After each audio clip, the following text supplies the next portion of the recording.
2 of Prime Minister Modi's visit, there was a lot of pomp and pageantry, a majestic parade in the heart of Paris with the Indian Prime Minister as the guest of honor. Today is Bastille Day, the national day of France, a bit like India's Republic Day. This day has a deep significance in French history. On July 14th, in the year 1789, protesters stormed a prison in Paris, the Bastille prison. And this marked the beginning of the French Revolution. It led to the birth of modern-day France. It's important to know this history to understand the significance of what happened today. The Bastille Day parade was held in the French capital today, and it had a distinctly Indian flavor. Indian planes in the air, Indian Rafales joining a fly-past with French jets, and an Indian tri-services contingent on the ground featuring 269 Indian troops marching with their French counterparts on the Champs-Élysées.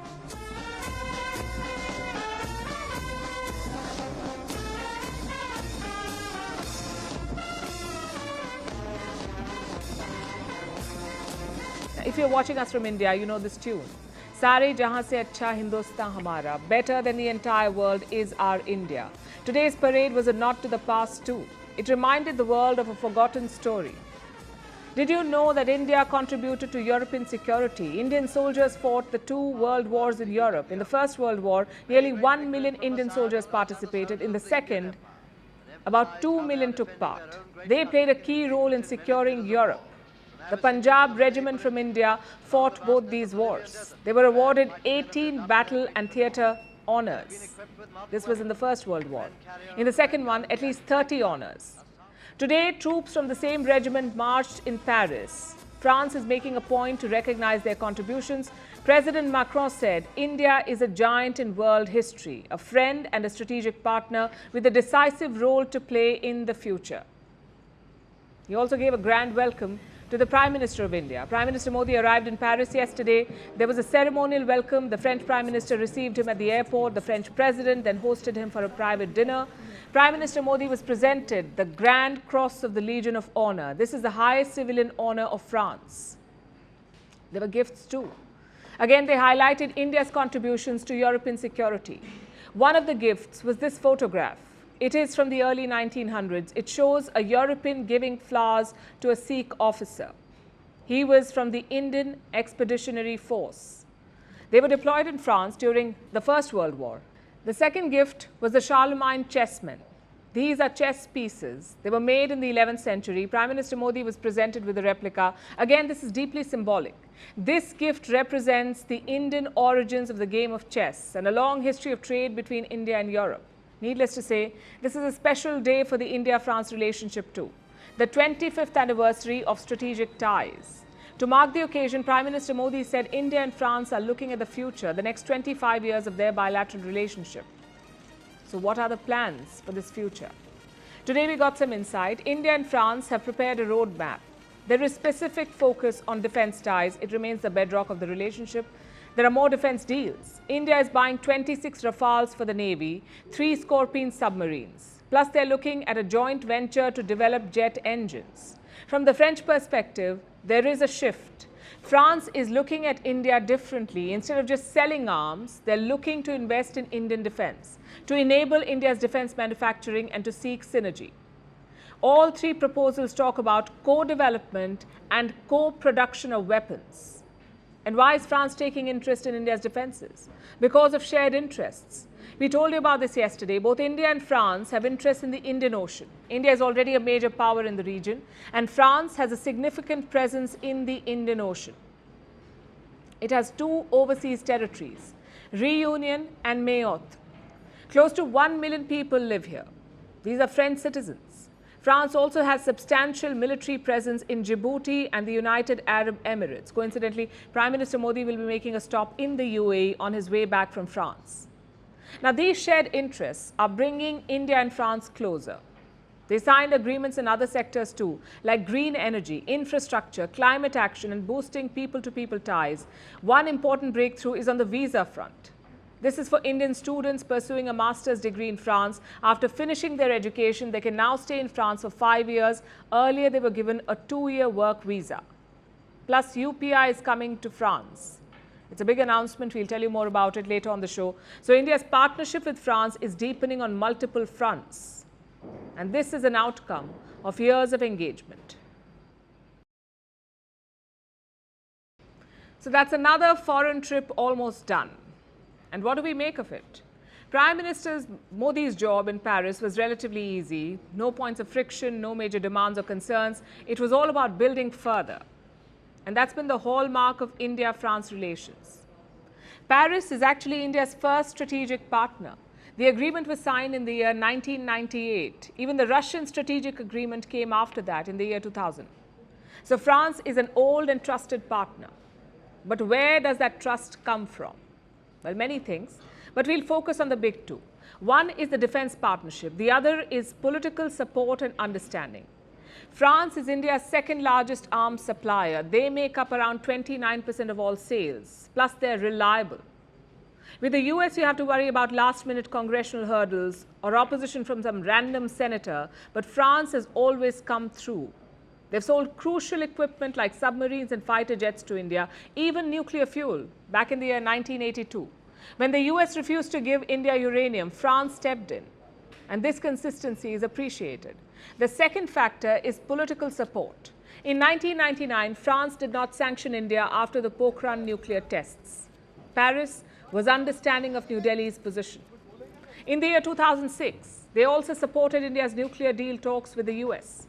Then President Jacques Chirac visited New Delhi. He asked the US president to not push India too hard.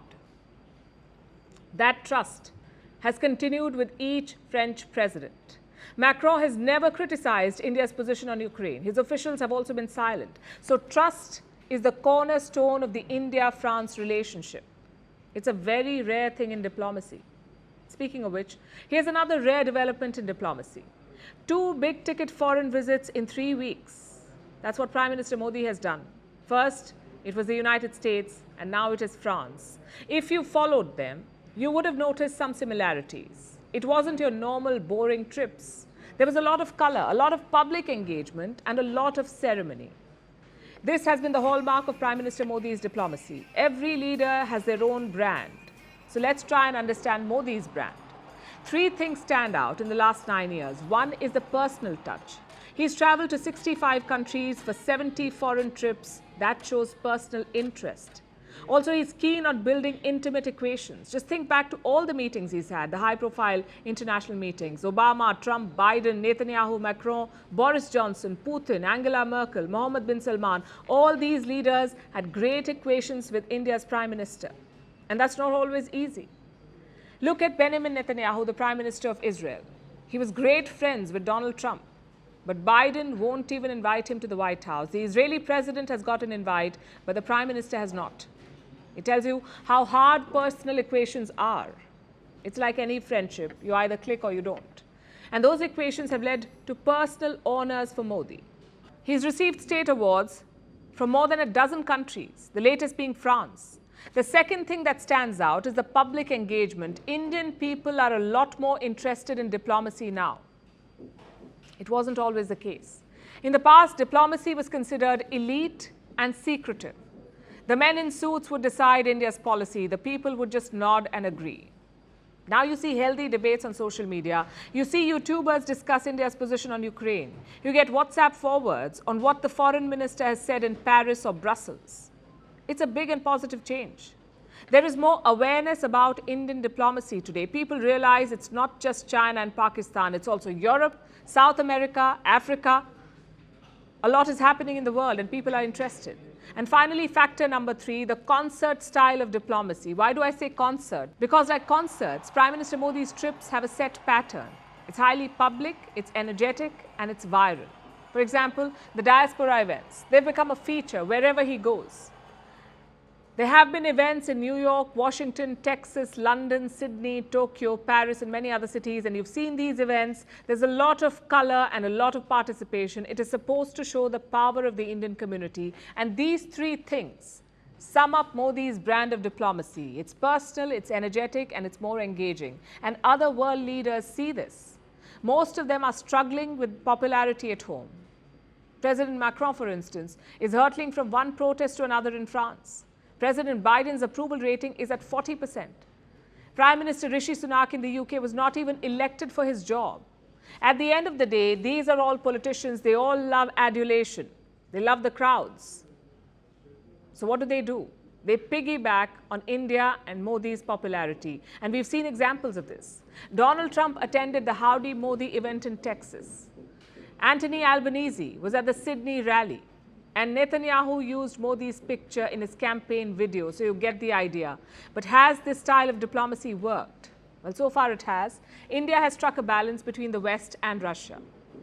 India also has the world's support against China. But 9 years is not enough for a comprehensive judgment. As always, history will be the better judge. And why is that? Because these factors are not just about the Prime Minister's personality, it's also about the new India. Younger Indians have a taste for foreign affairs. Other countries see India as a rising power now. These are indisputable facts. So style and policy are the result of two things: the times we live in and the people who shape it. One of the big highlights of this visit is the UPI, India's unified payment system. It's been introduced in France. Prime Minister Modi made the announcement himself. He said Indian tourists can now make payments in rupees in France. France में भारत के UPI के उपयोग को लेकर भी समझौता हो गया है। साथियों, आने वाले दिनों में इसकी शुरुआत आईफेल टावर से की जाएगी। यानी अब भारतीय टूरिस्ट मोबाइल ऐप के जरिए आईफेल टावर में रुपये में भुगतान कर पाएगा। It's a big deal. UPI is synonymous with digital payments in India. Since its launch, it has been a runaway success. And what is the UPI? It is India's payment system. It facilitates bank-to-bank transfers, mainly through QR codes. There are many payment apps which support UPI. The system is fast and reliable. Also, most payments are done for free. Around 330 Indian banks and 25 apps use and support UPI. From small tea stalls to grocery chains and shopping malls, everyone has a QR code. They've effectively replaced the cash register. The UPI facilitates a wide range of transactions, from transfers as small as 10 rupees to large sums running into tens of thousands of rupees. And so far it was limited to India, but now this platform is being shared with the world. It is being integrated with other platforms to enable cross-border transactions. In France, the UPI is being integrated with a system called Lyra. How will this work?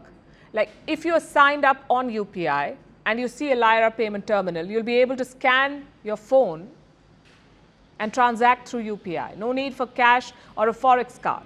France has become the first European country to adopt the UPI, but this is not the first international player.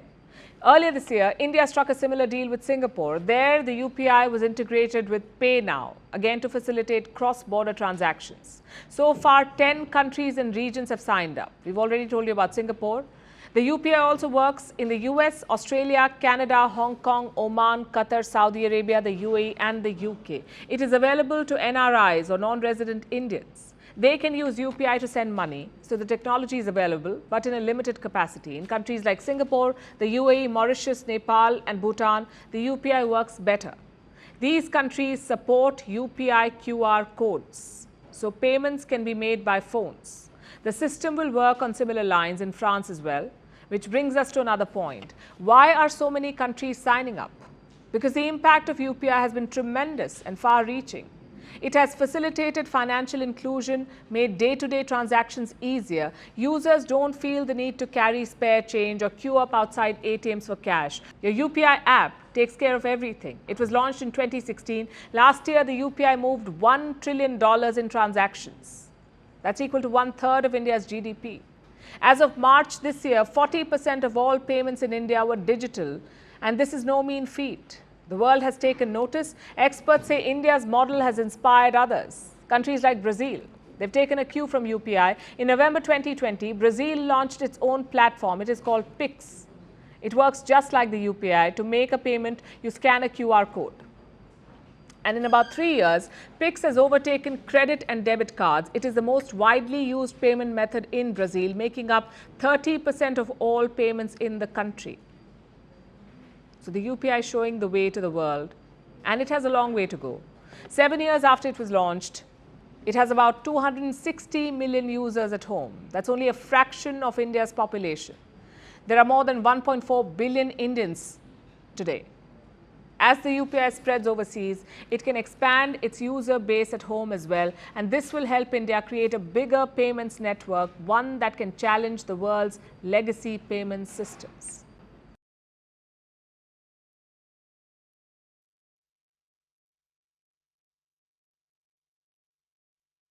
I will start our next story with a cartoon.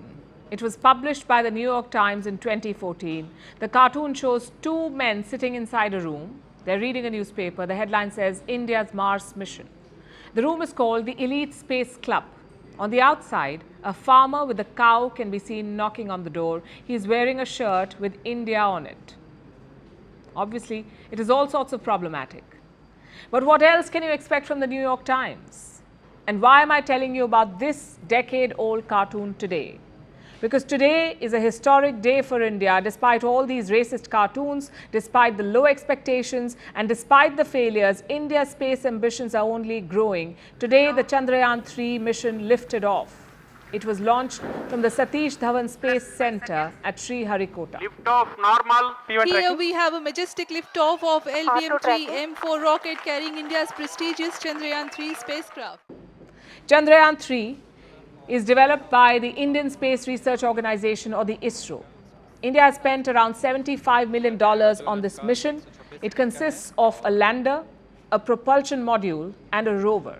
The next stage is detachment. The rocket detaches in 2 stages. The first step is done. The satellite has already separated from the launch vehicle. That is done. Now the Chandrayaan-3 will orbit the Earth. This will happen in stages. After that, it will enter the moon's orbit. Here, the lander will separate from the propulsion module, and finally, it will attempt to land on the moon. So there is still some time for that lunar landing to take place, around 40 days. But if the mission succeeds, India will join an elite club. It will be one of only 4 countries to soft land on the moon. The other 3 are Russia, China, and the United States. The Chandrayaan-3 has big goals. It wants to soft land on the surface of the moon, and that too near the South Pole. If all goes well, we will be the first ones to land near the South Pole of the moon. So this is absolutely crucial for our space ambitions. You see, the South Pole of the moon is largely unexplored. This is the area of the moon that remains in shadow. It is also larger than the North Pole, so the chances of finding water here are higher. In 2008, Chandrayaan-1 was the first to discover water on the moon. This water was also found near the South Pole, although the landing did not happen there. This time, India wants to land there. It wants to explore this new terrain, make a significant new discovery. Of course, the risk is higher, but the hopes are higher still. And this is not the first time that India is attempting it. You may remember Chandrayaan-2, it was launched in the year 2019, but this mission was only a partial success. It had 2 parts, the orbiter and the rover. The orbiter continues to circle the moon even today, but the rover failed while trying to land near the South Pole.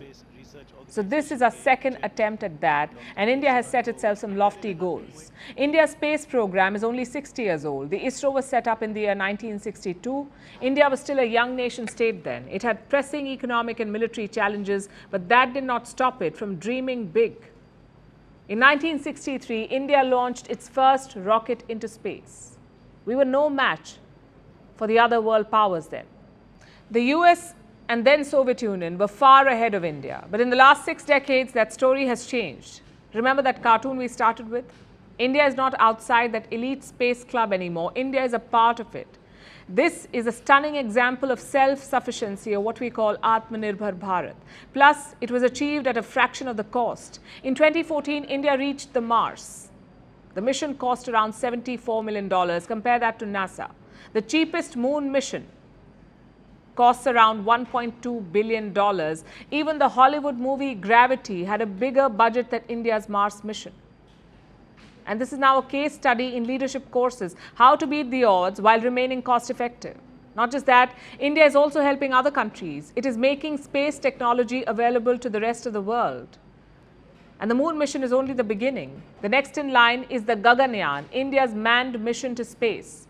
ISRO is also planning an independent space station. Currently, there are only two. The International Space Station, which is a joint project between a lot of countries. And then there is the Tiangong Space Station, which is controlled by China.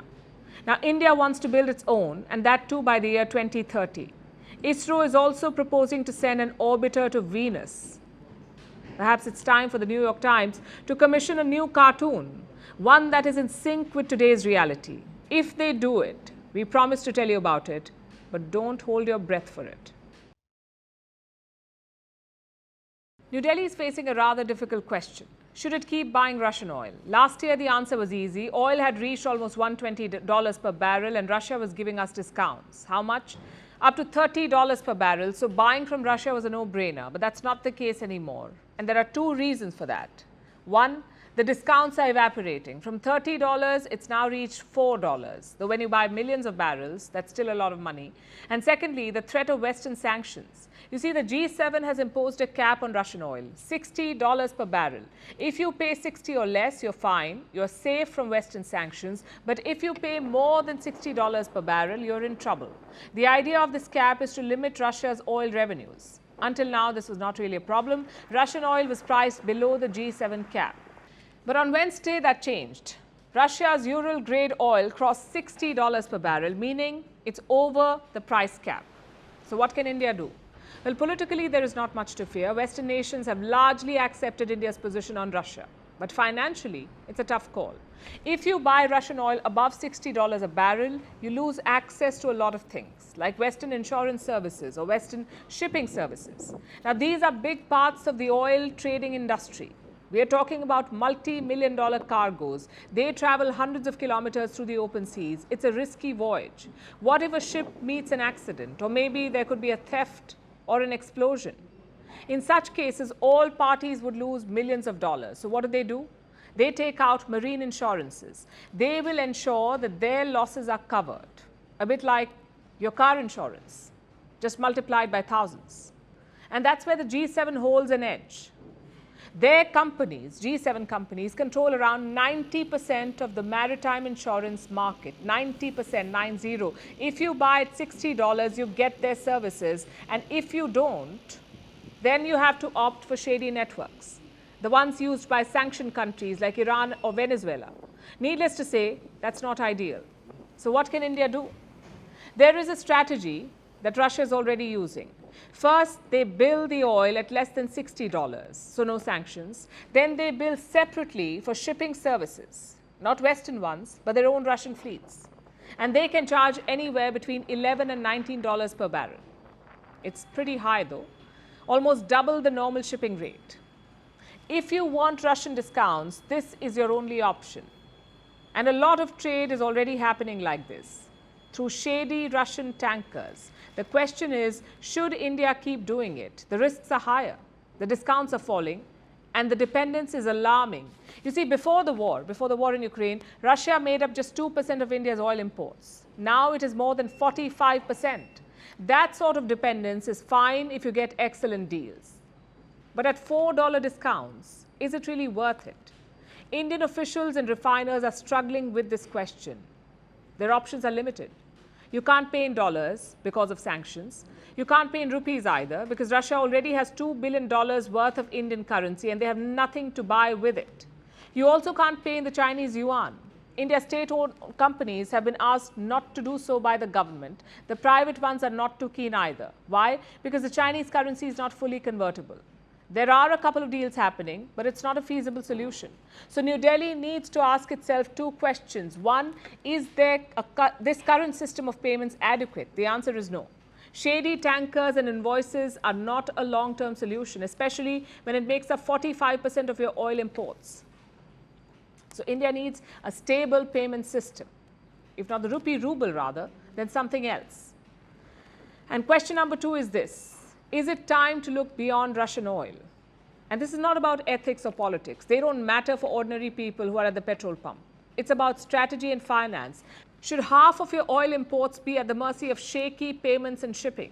If the money is good, then fine. If not, India needs to look for backups, which is why the Russian discounts are so crucial. Many experts say India should ask for better deals, and why not? European demand for Russian oil is nil. Chinese demand has peaked, so India is clearly their biggest market. Take a look at this data from June. It shows the export of Russian Ural-grade oil. Turkey bought 780,000 tons. China bought 1 million tons. Now look at how much India bought. 5 million tons. That sort of market power should come with certain benefits. So why hasn't it? Reports say because of bad bargaining. The state-owned companies make up 60% of India's imports. If they negotiate together, they can get better deals. Unfortunately, that is not happening. Only Indian Oil has struck a fixed volume deal.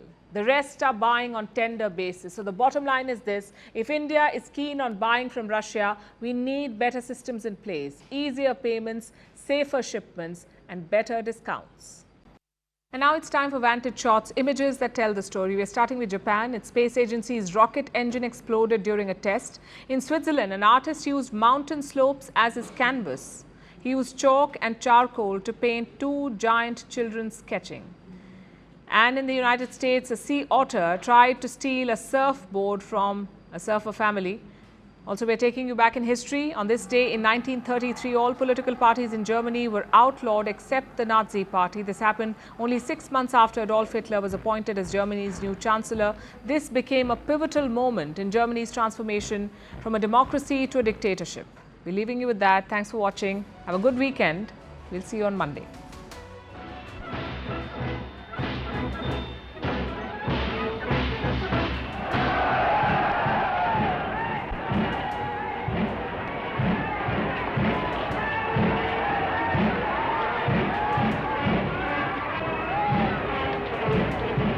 Niemand muss in Deutschland kommen und muss sagen.